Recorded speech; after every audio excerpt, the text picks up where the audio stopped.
안녕하세요. 주방백서 백주방입니다. 이번 시간에 우리가 매장 계약하기 전에 어떤 거 체크해야 되는지에 대해서 알아보도록 할 겁니다.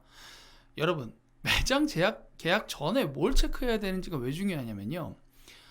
매장은요, 한번 계약하고 나면 어때요? 2년 동안 계속 해야 돼요, 의무적으로. 그죠?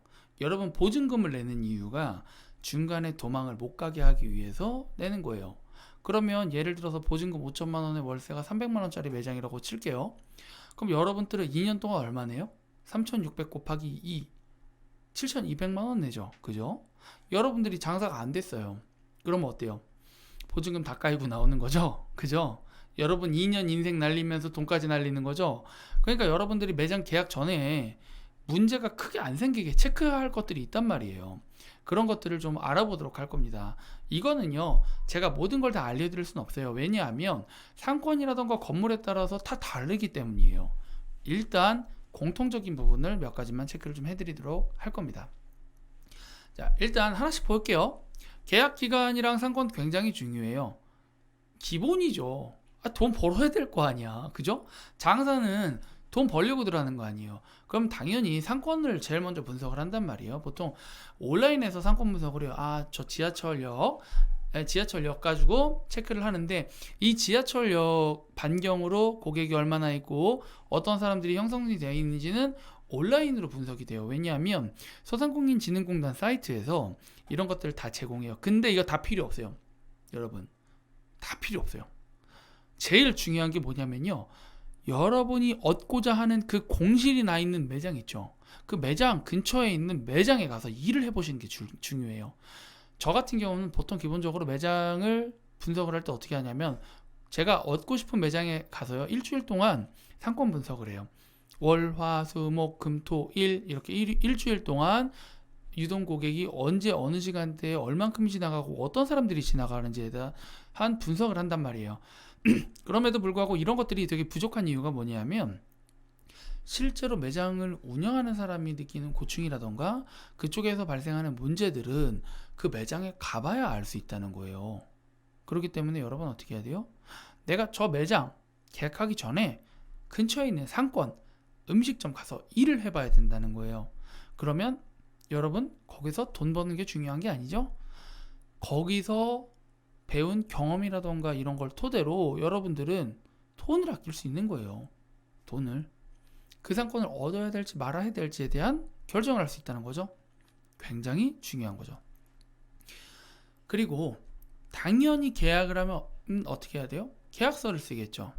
그때 이 계약 기간은 기본적으로 2년을 하는 경우가 많은데, 2년보다는 여러분들 입장에서는 1년을 하는 게 좋습니다.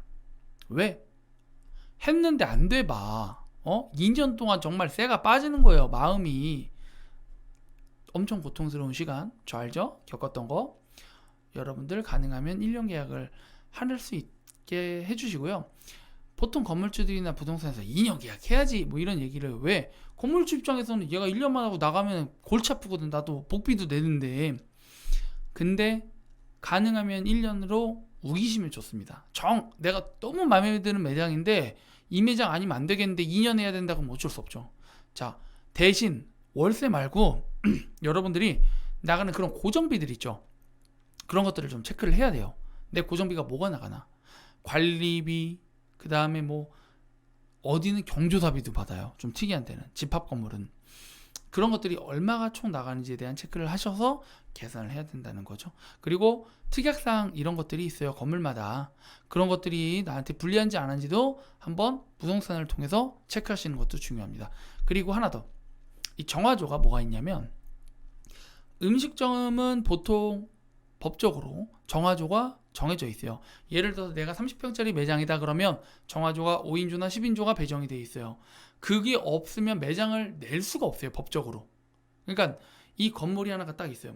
근데 타 음식점이 차서 정화조 공간이 없는 거예요.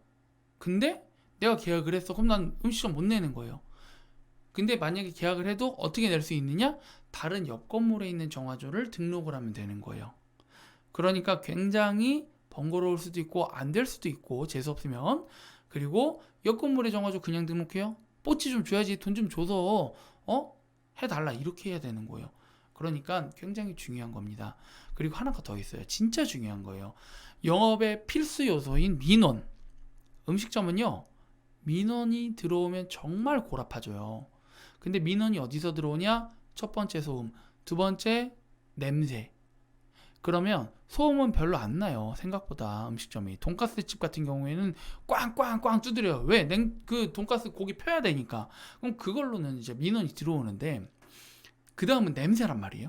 이 냄새. 지금 이제 후드 보이시죠? 이게 이렇게 나와가지고 연기가 빠져나가거나 이제 냄새가 빠져나가는데, 예를 들어서 이 냄새 빠져나가는 공간에 민원 사유가 있을 만한 곳이다.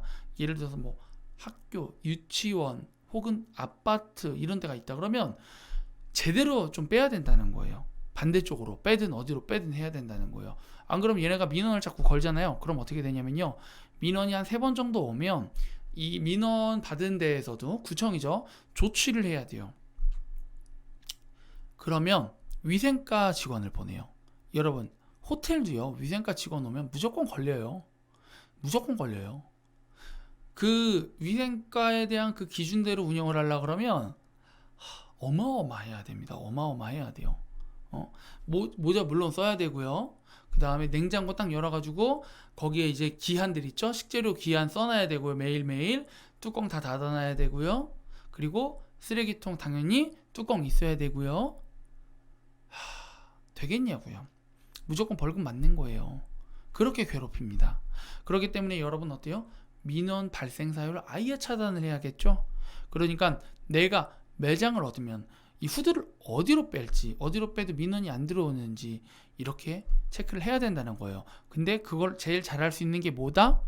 해당 상권에 가서 그 음식점 옆에 있는 음식점, 내가 얻으려고 하는 음식점 옆에 있는 음식점을 얻어서가 아니죠, 직원으로 들어가서 일을 해보는 게 제일 좋다라는 거예요. 여러분, 매장 계약하기 전에 좀 제발 좀 상권 분석이랑 이런 거 좀 잘 체크해가지고 좀 잘 좀 들어가세요. 잘 좀. 제가 이제 오픈을 많이 하잖아요. 매장 오픈을. 그럼 이건 누가 봐도 안 될 상권이야. 여기는 진짜 들어오면 절대 안 돼. 막. 근데 막 그런 들어가는 분들이 있어요. 제가 딱 물어봐요. 그 처음에 어디라고 얘기를 하면, 선생님 진짜 여기 계약 혹시 하셨어요? 계약 안 하셨어요? 안 했다 그러면 여기 하지 마세요. 이렇게 얘기해요. 여기를 안 해야 되는 이유를 막 설명을 해줘요. 그럼 거기를 안 해요. 또 다행히. 고맙다는 얘기 좀 듣죠. 했으면 큰일 날 뻔했다고 얘기 들어보니까. 근데 막 하시는 분이 있어. 이미 계약 이미 했어. 어떡해. 그러면 이제 사장님 여기 상권은 이 아이템에 맞는데 사장님 상권은 안 맞아요. 좀 딴 걸로 바꿀 생각 없어요? 뭐 이런 얘기도 막 하고 그래요. 여러분, 계약 전에 하여간 최대한 분석을 많이 하셔서 시간과 돈을 날리지 마세요. 자, 그러면 다음에는 매장 계약을 한 다음에 어떤 걸 체크를 해야 되는지에 대해서 뭐 간단하게 한번 얘기를 해보도록 할 거예요. 그러면 우리 다음 시간에 만날까요? 안녕.